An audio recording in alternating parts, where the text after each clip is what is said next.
You've been hearing this for about a year now, and that's that the housing market is in a giant bubble and that it's all going to come crashing down very soon. And for a while, I've said otherwise because as somebody who works in real estate on a daily basis, I haven't seen any signs of there being a bubble or that the market would come crashing down any moment. But now with Zillow shutting down their home buying program, I do feel like I now see the first legitimate indication that things might be changing in the housing market.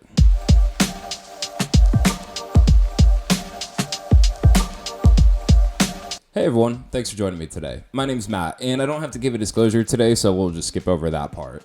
Now, if you're not familiar with Zillow, essentially think of like the Google for home buying. It was a tool that allows for everyday people to be able to see what homes are available on market, either for sale or rent, or even gather some past data like homes that have sold in the area to know maybe what you should be paying for a property. Fun fact about Zillow is that the co-founder, Rich Barton, is actually also the founder of Glassdoor, as well as a travel company, I believe it was called Trovo, that was later acquired by Expedia.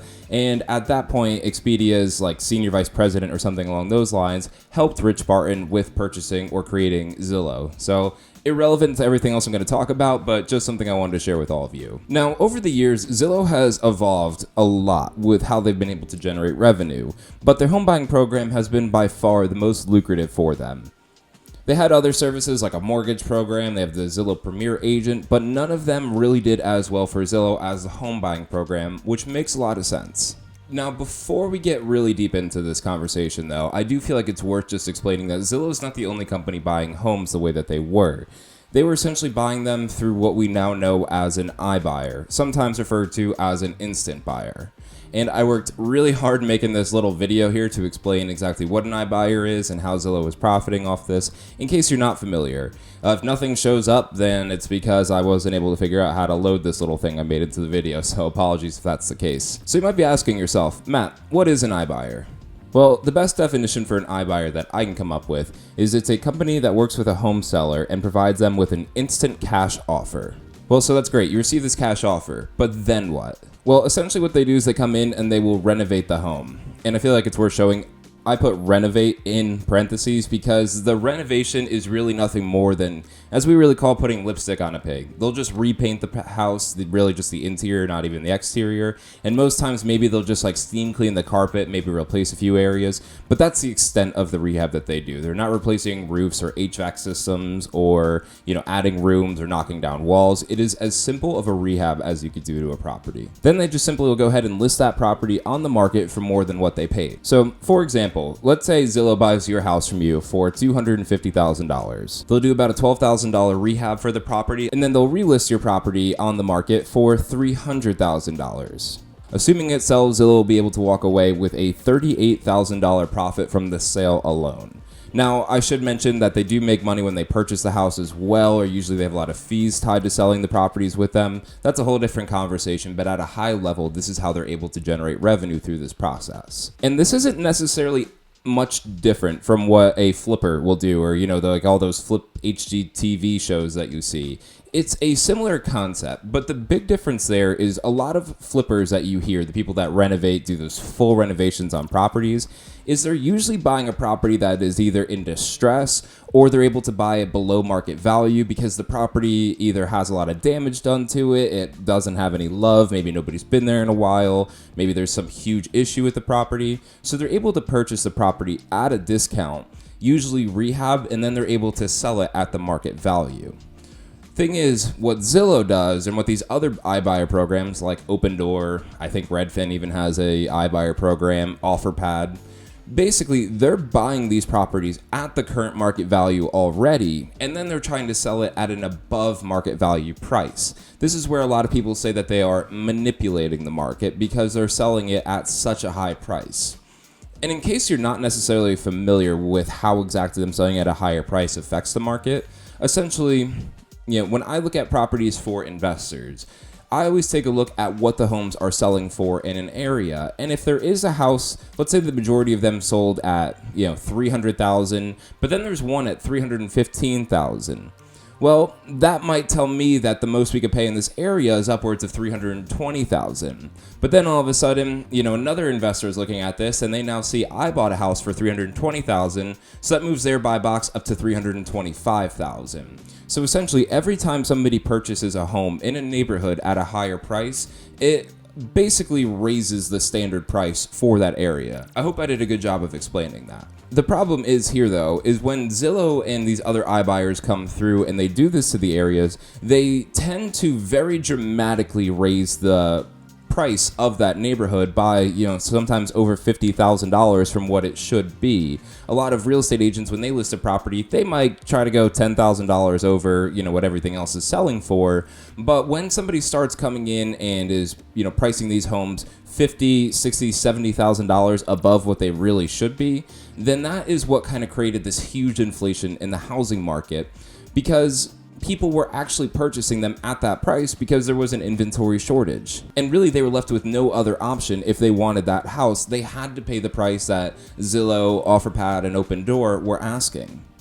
And sometimes even more than that. So at this point, though, you might be wondering, how does this all really tie to them shutting down the program? Well, I know they mentioned something about labor shortages and everything, but I actually have a very different theory here. As I've said before, basically what I do for work now is I underwrite properties for different funds, single-family homes where they purchase them, rent them out, all that fun stuff. And one thing that I have noticed is consistently, actually more specifically with Open Door than Zillow, is their homes are so far overpriced that I can almost never make numbers work for them when I need to turn that over to the fund and say, here's how I came up with the purchase price, the rent price. With companies like Open Door and Zillow and their listings, the numbers are so far out of whack that basically when I see that it's an Open Door listing, I just go ahead and move on because I know there's no way it's going to work.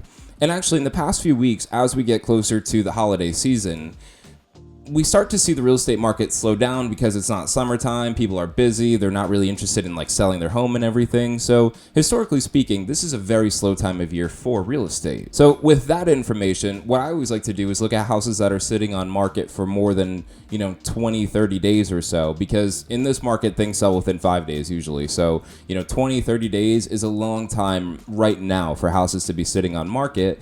And so I'll look at that and say, maybe we can offer a little bit less than their listing price to have these numbers work.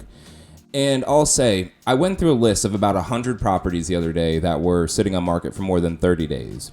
Of those 100 properties, about 58 of them were from one of these iBuyer programs. So a little bit more than half of them were sitting on market for a very long time is coming from these iBuyer programs. I think I did a horrible job wording that. The thing that took me by surprise, though, is I am aware that these companies are, corporations that have $1 million cash. So, my thought process is maybe let me go ahead and see if I can knock off $60,000 off the list price. Of course, that is incredibly aggressive, but it's a company, so why not give it a shot? What I noticed, though, is even after taking $60,000 off the list price for these properties, I still was not able to make the numbers work for these properties. And that to me goes to show that these companies price their product way too high, and that's ultimately why they're sitting on the market.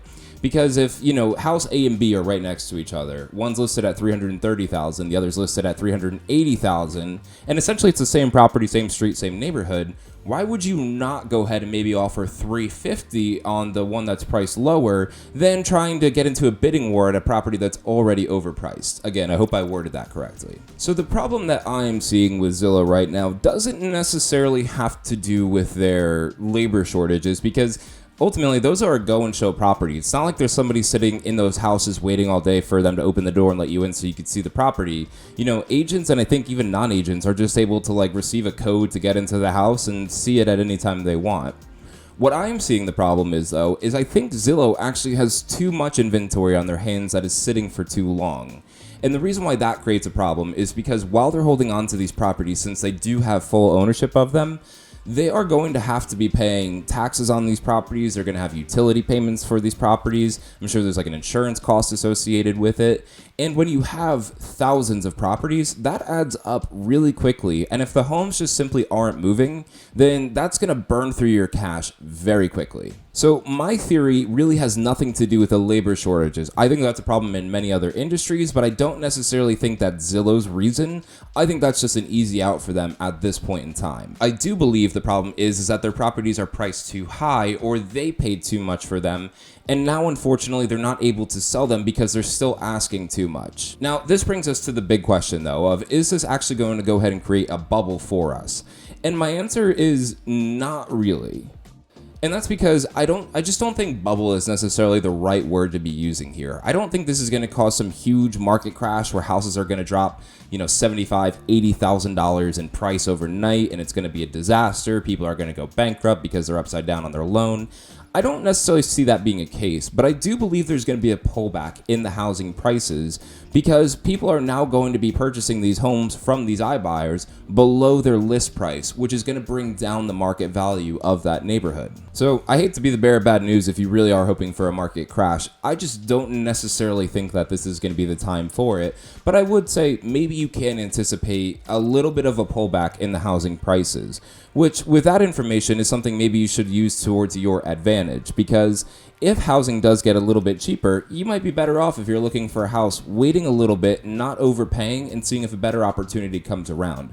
Again, historically speaking, this is a very slow time of year in the real estate world, so you should also use that to your advantage, knowing that houses just aren't going to sell that quickly right now. Also, I did want to share with you, do I actually believe that Zillow and these other iBuy programs are manipulating the market? And I think the short answer is kind of. Yes, I mean, they, to a sense, are manipulating the market because they're raising the prices, but I don't think it's iBuyers necessarily that are the only ones to blame. And as a real estate agent myself, I'm going to say that I do believe other real estate agents should also be held a little bit liable for this as well. When you're a real estate agent and you're working with a buyer client, you have a fiduciary responsibility to help them make a very informed decision about purchasing this house. And I know whenever I was helping somebody with purchasing a house, I would want to see what the neighborhood is selling for. So again, I'd like to see kind of, what basis, what kind of price range are these neighborhoods going for, so that way my client doesn't overpay. And if I'm seeing every house in the neighborhood is selling at $300,000, but they're interested in an open door property listed at $340,000, I'm going to let them know that that house is very much overpriced. Take with it what you want with that information. I'm not going to make the decision for you, but in my opinion, I would not pay that much money for this property. Thing is, a lot of real estate agents are not doing that because, well, the more the house sells for, the higher your commission's going to be, and a lot of people are greedy in that sense, where they would say, oh, go for it. Maybe it's $10,000 overpriced, but in this market you have to overpay, so why not go for $350,000? And then ultimately the client might end up overpaying for the property, which is just something that I could never fully get behind. I guess that's what makes me not necessarily the strongest real estate agent out there. It's because I hate watching people overpay for something, especially with their real estate. And I, of course, am always going to throw my 2 cents in there, which unfortunately tends to scare a lot of people away from buying a home. But it does allow for me to walk away with a clean conscience, knowing I'm not trying to make an extra, $800-900 from a transaction. There's also a few other factors, though, that I think you might need to be aware about, because I think there's going to be a few other things that might influence housing prices taking a slight dip. One of them being that the whole mortgage forbearance or whatever it is going away. So people are going to start having to go into foreclosure again. That also does impact the neighborhoods in a negative way, because if a house, again, needs to sell at $160 for foreclosure, but the neighborhood is really selling around $200,000, then obviously that is going to bring down the value of a neighborhood. That's why they say, if your neighbor goes through foreclosure, that ultimately impacts everybody around them. I don't know if that made sense either. Sorry, I'm a little rusty on making videos, and also I'm kind of busy today, but just really to summarize all of that. So I believe that Zillow has an inventory problem, not a labor problem. I think that this is going to cause for them to sell houses below their original listing price, which could bring the price of the overall real estate market down depending on where you live. I don't necessarily think it's all iBuyers that we can blame. I also think real estate agents should be held a little bit responsible for this, because they're ultimately allowing or helping a client make a decision to overpay for a property. Do I think this is going to cause a crash? No, I don't think this is going to cause a crash, but I could absolutely see where this could create a pullback. Again, real estate is a lot different than stocks. So it's not like it's going to go up and down, be very volatile, within a few days you could really, It could swing $50,000. That's not really how real estate works. Of course, a lot of us remember 2008, so a lot of people are under the impression that that can happen again, and it could.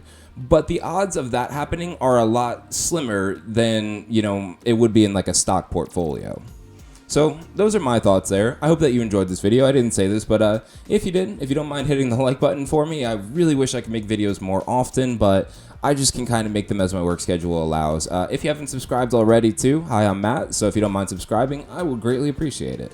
All that said though, I'm going to wrap up here, so thank you so much for taking the time every day to watch this video. You could be anywhere in the world, but you're right here with me, and I really do appreciate that. But I'll let you go ahead, enjoy the rest of your day, and I will see you next time.